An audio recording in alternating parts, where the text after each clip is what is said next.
सांग मैंने आपण मान प्रिय धारावाहिक सिंदूर खेल सीरियल एपिसोड रे आपण मान देखा पाइबे आरंभ है आद्या और अंशुक भितर प्रेम आउ ए प्रेम को सफल करने को जाऊँच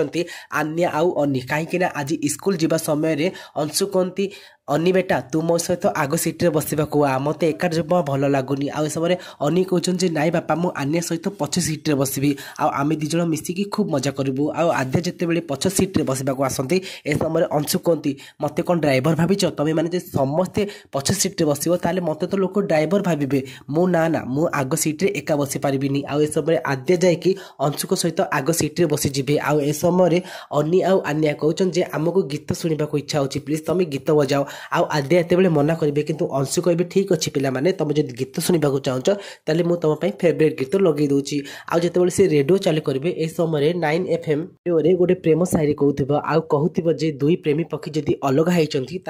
मिसवाई बास गोटे बाहाना दरकार आउ भूल बुझापणी भूली जाती एकाठी रे लाइफ बहुत सुंदर हो एक शुणी आद्या और अंशु पूरा झटका खाती आद्या लाजे जाती आ समय अंशु कहती ये सब कौन हो फ्रेंड्स आपण मानक कौन लगुच अनी आउ आन्या कौन एकाठी करेंगे बापा माँ को आद्या और अंशु कौन सबुदिन एकाठी हो पारे जदि हाँ ताले येस बोली कमेंट करेंगे।